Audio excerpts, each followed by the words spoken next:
really everything we've been experiencing since March 2020 has been essentially a giant snake oil sale by the Chinese Communist Party, where step one was to sow this just unwarranted fear of this virus. All the way back to January 2020, they had these fake videos of people falling to their deaths, which of course now we know didn't happen anywhere. But back then, that's the very first thing we ever heard about this virus, that it caused this spontaneous death. These seizures in the middle of Wuhan residents just collapsing in the middle of the street. So all the way back then, they were sowing this unwarranted fear of this virus around the world. Then all of a sudden we hear that, oh my gosh, what do we do? The only thing we can do to stop this virus is import this idea of lockdown, essentially from the Chinese Communist Party, which had never been done before in the history of the modern Western world, wasn't in any of the pandemic literature. And suddenly every country in the world imports this policy of lockdown. And like dominoes, one after another, starting with Italy and then going across Europe very, very quickly. Just 2 years, just a couple weeks after the WHO said that this is something the world has to do, that it's working in Wuhan, so the entire world has to adopt this policy based on nothing but the idea that that somehow, this lockdown that went into place in Wuhan, long after the virus started spreading, stopped the virus from spreading all around China. This is the only basis that the WHO really just implemented this policy and laundered it into global policy, and suddenly the entire world is locking down. And one after another, every single scientific policy is just imported from China. Everything from the mask mandates to the vaccine mandates, all these illiberal policies, just this giant snake oil sale, based on nothing but the idea that China stopped this virus spreading by this very obviously forged data. And it's really, and they don't export just the lockdown. I mean, you get into how, like specifically like Imperial College, which I find fascinating. You had noted, and I went back and I was looking at all the news articles on this. And it's true, and I can't believe I didn't even catch this when it happened. I mean, you very smartly did. When Xi Jinping went to visit the UK, he only made one stop, and that was to Imperial College. They get all of this money. That's where all of these lockdown models came from. And of course, all of their estimates as to fatalities based on these models were way higher than anyone else. No one else, when they were trying to look at this data and guesstimate, the best course of action, they didn't come anywhere near where Imperial College did. But yet, this is what the WHO they worked with them. They planned and patterned everything based on this. I mean, you even get into how people with no experience or previous interest in epidemiology suddenly became the most influential voices in public health.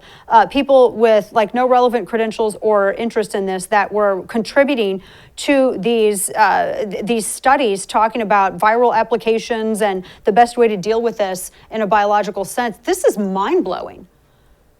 Yeah, I mean, that's absolutely right, Dana. It's all hiding in plain sight.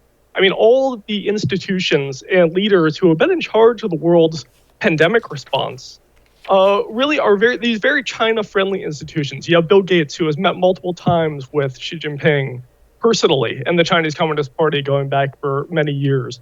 You have Imperial College, as you said, which is China's best. This is their own terms. When Xi Jinping came and visited their university during his 1 4-day trip to the United Kingdom, in which he only visited one school, they called Imperial College China's best academic partner in the West. In every country you look around, you have these very just sort of China-friendly leaders, these lobbyists who have no background in epidemiology, really kind of dictating and clandestinely lobbying leaders within their countries for these policies, to import these policies from China based on nothing but the idea that they worked in China. And you noted this with ventilators too. You said the deadly recommendations for mechanical ventilators also came from China. That's absolutely right, and that's just horrifying. Wow. It's definitely not something that was ever in the pandemic guidance to put somebody on a ventilator. A ventilator is a very intrusive medical device. It is very, in certain situations, very critical situations, it can be life-saving. It can be very helpful if to put somebody on a ventilator for a little while. Those situations, are rare, and somebody should not be put on a ventilator for a long time. Based on the initial medical guidance that the world got from China, was to put people on ventilators is the first choice. It's the first thing you should do. And the WHO repeated this advice that they were getting from China, that everybody should put people on ventilators the first choice. Not only putting people on ventilators for a long time, to supposedly help them, but also to protect medical staff, which, it's a blatant violation of the Hippocratic Oath, the idea that you're going to put people on ventilators and shove a tube in their mouth for 2 weeks to prevent them from spreading the virus to medical staff. So that just rubbed people away initially. But this is the guidance that people were operating on for a month or two at the very beginning of the pandemic. Killed thousands of people across the world.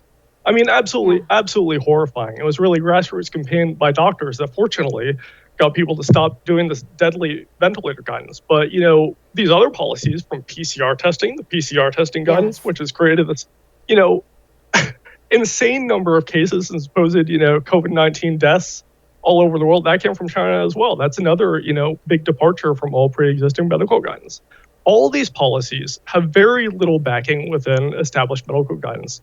They're all came from China, and they're all disseminated by these very China-friendly institutions, and in some cases just lobbyists that had no background in public health. And this is what's dictated the entire response. Somehow those in charge of the world's response to COVID-19 all trust China's data, which is obviously fraudulent. Yeah. They all trust everything that's come from China. Whether they actually believe that or they're just pretending to, I don't know, but that's how we got here. Yeah. Tell me a little bit about the disinformation campaign, because you get into their warfare strategy. And I think this is important for people to understand, because the reason that you get into the past, present, and really ultimately future aims of the CCP in China is that so people can understand the strategy of how they're going about this, because this really is they base it on their unrestricted warfare, which comes from one of their military strategists. And that's what you talk about in this book. But the disinformation that apparently there were people in the United States that played part in this. I mean, there were a number of reporters that went along with this. One of the most fascinating things about this book, everyone remembers the eye doctor early on, Dr. Wen Lang, who became for the lack of a better way to put it, kind of a folk hero in a way as it relates to coronavirus. And he was the whistleblower, and he was the one that he was disappeared, and then he came back, and then he ultimately succumbed to COVID. And you discuss how this and how all of those videos that you mentioned in the beginning, when people had no understanding of what this virus was and is, and they had no idea what to think of it, that this was kind of in a way sort of a false flag event to get individuals to be so scared of this that they, even the most resistant to authoritarianism, would listen and actually willingly go along with all of these lockdowns. This is a psychological mind job. Talk to me about that a little bit, because that was the part of the book that really took me by surprise. Correct. That's absolutely right, Dana. The Chinese Communist Party has a very elaborate propaganda apparatus. And they've done this domestically for many years, really going back for a decade or more. This very sophisticated propaganda apparatus that they use to keep control within China. And part of that is that they have hundreds of thousands of full-time employees who actually just post disinformation on social media within China. Hundreds of millions of posts each year. And for a long time, this was just happening within China. It was just domestic. But Xi Jinping, this very sort of hawkish dictator, comes, and now he is in charge of China. He is general secretary. And what he does is very recently, just in the last few years, takes this propaganda apparatus and unleashes it on the world. Now, you combine that with the influence that China has built up within our own institutions and our own media over the course of decades. And this kind of seemed innocuous for a couple decades when China had more restrained, slightly more moderate leaders than Xi Jinping. It was almost invisible. Very few people knew that China was even doing this, even buying this influence and creating this influence within Western media, within Western institutions.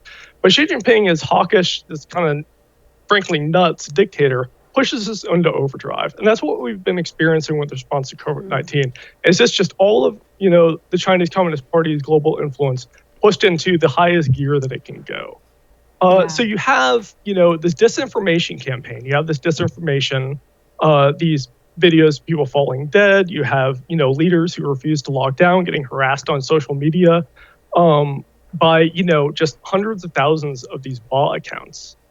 Yeah, and you You mentioned had even things Steve going Bannon virally. working with one of those with one of the Chinese billionaires who apparently ended up being a CCP spy. Right, exactly. A double agent for the Wow. CCP. And that's where it gets really, they're playing, what they're doing is they're playing both sides. Yeah, Right. obviously, there's no question that the political left is much more attracted to this idea of following the science, that we need to follow scientific institutions. Part of that is cultural, part of that is because of where they focus their propaganda.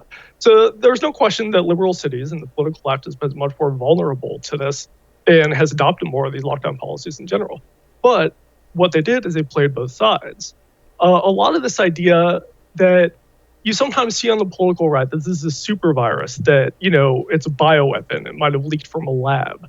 A lot of that is disinformation as well, that the Chinese Communist Party is really driven through its double agents. And part of this, as you were saying, a double agent who actually worked with Steve Bannon. That's where it gets really kind of frightening that they have that much influence on both sides.